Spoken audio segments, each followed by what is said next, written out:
Vous reconnaissez cette voix? C'est celle de Ranzaranev Zanani, un jeune chef cuisinier malgache réputé pour son style épuré et ses techniques sophistiquées.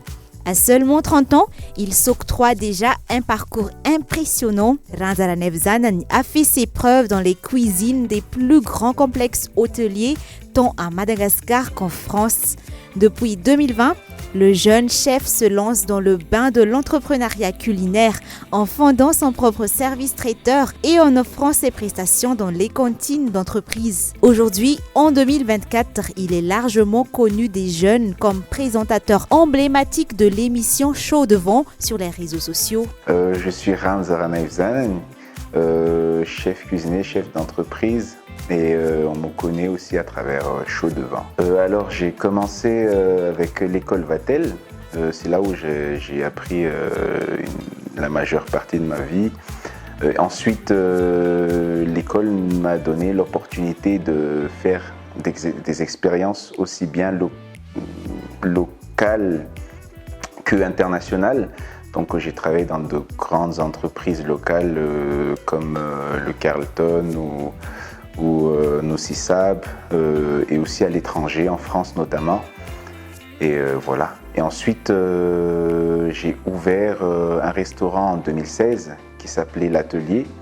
Et puis j'ai arrêté et je me suis lancé dans le service traiteur haut de gamme et événementiel. Donc avec le Covid, bien sûr, on a dû arrêter un peu tout ce qui est événementiel et il y a eu l'opportunité de faire de la cantine d'entreprise.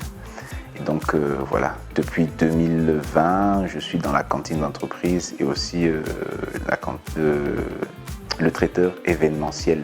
Ranzaranev Zanani est un chef polyvalent, un bourreau du travail dans son domaine qui ne se fixe aucune limite dans ses sources d'inspiration. Influencé par les grands chefs français tels qu'Alain Ducasse, Paul Perret et les frères Adrien, Ranzaranev Zanani se contente dans la simplicité tout en utilisant des techniques innovantes reconnues à l'international. Ce jeune malgache se forge sa propre identité culinaire à travers ses voyages et les paysages qu'il découvre.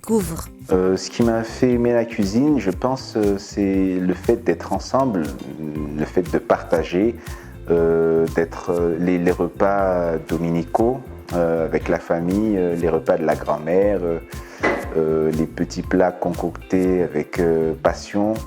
Donc tout ça, indirectement, m'a fait aimer la cuisine. Ma spécialité culinaire, j'aime bien dire que j'en ai pas.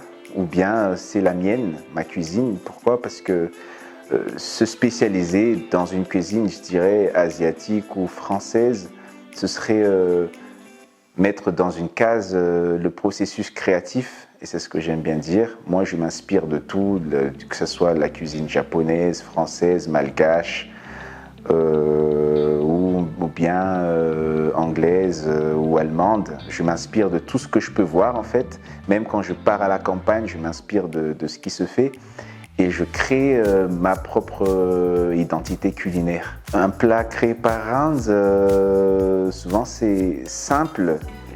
J'ai mis du temps à faire simple en fait parce que c'est très compliqué de faire simple mais créatif, c'est-à-dire des techniques avant-gardistes, mais des goûts simples et francs.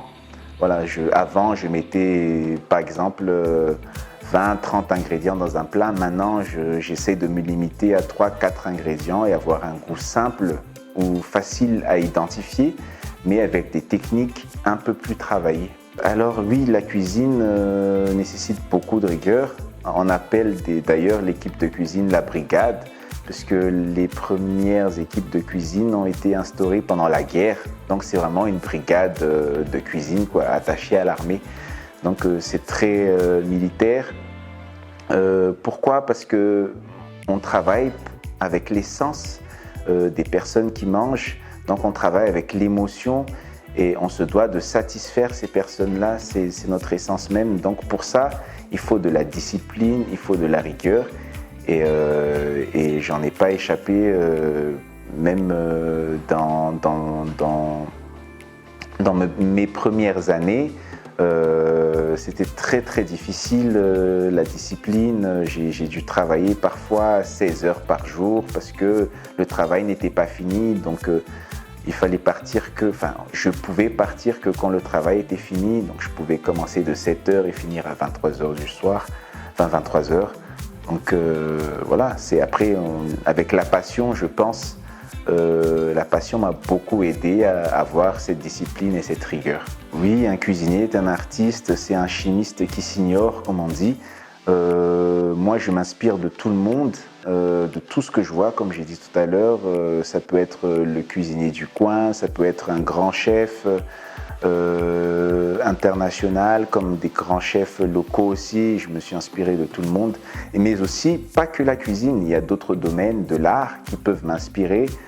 Ça peut être la peinture pour les dressages, ça peut être un film ou n'importe quoi. Donc il ne faut pas se limiter à son métier pour s'inspirer en fait. En 2023, le chef cuisinier malgache décide de passer à l'étape supérieure de sa carrière. Il décide avec son équipe de créer son propre livre digital, son émission culinaire sur les réseaux sociaux, plus connue sous le nom de Chaud Devant. Son objectif reste clair et précis, faciliter le plus possible l'accès aux recettes de cuisine pour un public large.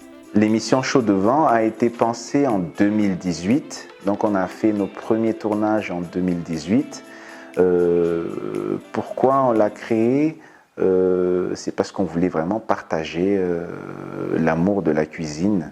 Et comme tout bon cuisinier qui veut écrire un livre, nous on s'est dit, bon, un livre digital, pourquoi pas? Et puis on l'a lancé en 2023, fin 2023, parce que c'est là qu'on a vraiment eu le temps et l'énergie pour continuer le projet. Parce que lancer un projet, c'est bien, mais pouvoir faire dans la continuité, c'est encore mieux. Alors les critères, bon, il faut savoir être créatif, je pense. Et même maintenant, je ne sais pas si est-ce que j'arrive vraiment à transmettre aux personnes. Je n'ai pas encore les retours concret de mon public, mais en tout cas j'ai la volonté de partager et vraiment de faciliter, je pense, l'accès des recettes, essayer de moins compliquer possible. C'est-à-dire au début je faisais des vidéos un peu trop techniques, là j'essaye de vraiment détailler, faire des vidéos sur des détails de la cuisine, pas forcément des recettes, mais là j'ai fait des vidéos sur les sauces, parce que ça peut être des choses anodines pour moi, mais pour des gens non initiés, ça peut être quelque chose de très compliqué.